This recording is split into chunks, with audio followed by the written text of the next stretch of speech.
Hello students, अभी तक हमने एरेज टॉपिक पर वन डायमेंशनल एरे पढ़ा और टू डायमेंशनल एरे पढ़ा। वन डायमेंशनल एरे में हमने समझा इनिशियलाइजेशन, डिक्लेरेशन एरेज का, फिर उसके ऊपर हमने इम्प्लीमेंटेड प्रोग्राम्स करे। सिमिलरली हमने टू डायमेंशनल एरे में भी इनिशियलाइजेशन, डिक्लेरेशन समझा और उसके ऊपर हमने दो प्रोग्राम्स करे थे, सम और मल्टीप्लाई मैट्रिसेस का। उसके बाद हमने ये भी समझा था कि एरेज की हमें जरूरत क्या है और उसका रियल लाइफ एग्जांपल्स क्या होते हैं। अब हम यहाँ पर सॉल्व करेंगे हमारे प्लेसमेंट ओरिएंटेड क्वेश्चंस, किस तरीके से एरेज टॉपिक्स पर आ सकते हैं सी प्रोग्रामिंग में।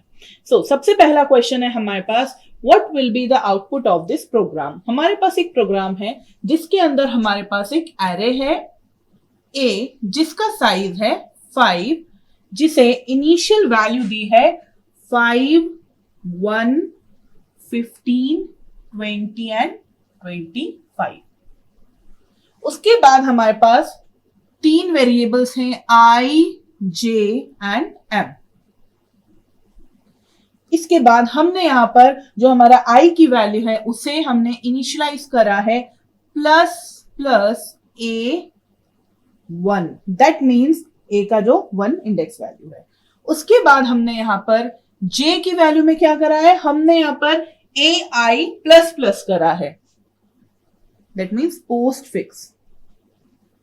नेक्स्ट अब हमने जो बी की एम की वैल्यू इनिशियलाइज करी है उसमें हमने ए और हमने यहां पे आई पोस्ट फिक्स करा है, तो ये इंडेक्स नंबर में चेंज हुआ है। लास्टली हमने क्या करा है, हमने एक प्रिंटफ स्टेटमेंट लिखा है जिसमें हम प्रिंट करा रहे हैं I percentile D,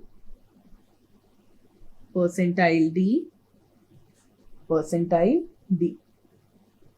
I, J और एम की वैल्यूज हम यहां पर प्रिंट करा रहे हैं। तो ये हमारा क्वेश्चन है। सबसे पहले हमें ये क्लियर हो गया कि हमारे पास एक एरे है जिसका 5 साइज है, जिसमें 5 है 0 इंडेक्स पर, 1 है 1 इंडेक्स पर, 15 है हमारे सेकेंड इंडेक्स पर, 20 है हमारे थर्ड इंडेक्स पर और फोर्थ इंडेक्स पर है हमारे पास 25। ये हमारा ए एरे है। फाइन। इसके बाद हमारे पास क्वेश्चन ये है कि सबसे पहले हमारे पास आई की वैल्यू अपडेट हुई है और वो अपडेट क्या हुआ है, I equals to plus plus A1। ये क्या है, एक प्रकार का प्रीफिक्स इंक्रीमेंट है। तो इसमें क्या होगा, सबसे पहले एक्सप्रेशन सॉल्व, सबसे पहले हमारा जो वेरिएबल है उसका इंक्रीमेंट होगा, उसके बाद हमारा एक्सप्रेशन सॉल्व होगा, जो कि हमारा AI की वैल्यू हम कर रहे हैं असाइन आई में। A1 हमारा अभी क्या है, यहां पर A1 की वैल्यू है अभी हमारे पास 1। यहां पे क्या हुआ है, AI का हम यहां पे इस तरीके से ले लेते हैं A1 एग्जाम्पल अभी समझने के लिए। A1 की वैल्यू हमारे पास 1 है, वो इंक्रीमेंट हुई है किससे, बाय 1, तो हो गई 2। यहां पे मेमोरी में भी हो गई 2। आई की वैल्यू अब यहां पर हमारे पास क्या आ गई है, 2। यहां पर आई इक्वल्स टू हो गया 2। नेक्स्ट हमारे पास है J equals to A1 plus plus.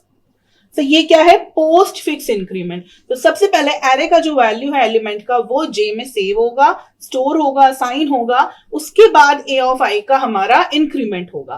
फिलहाल हमारा A ऑफ I में वैल्यू क्या है, 2, तो वो J में स्टोर हो गई 2। उसके बाद A ऑफ I का हुआ इंक्रीमेंट बाय 1, ये अब ये चेंज होकर वैल्यू हो गई है 3।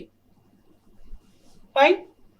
इसके बाद हमारे पास लिखा है M equals to AI plus plus. ये भी क्या है, एक प्रीफिक्स पोस्ट फिक्स इंक्रीमेंट है। सबसे पहले एक्सप्रेशन सॉल्व होगा, उसके बाद हमारा क्या होगा, इंक्रीमेंट होगा वेरिएबल का। यहां पर एक्सप्रेशन क्या हुआ हमारे पास, AI की वैल्यू करेंटली क्या है, 2 प्लस प्लस। M की वैल्यू क्या हो गई है यहां पर, अब M की वैल्यू यहां पर हो गई है हमारी A ऑफ 2, दैट मीन्स 15। ये M है हमारा और इसे मिल गया 15।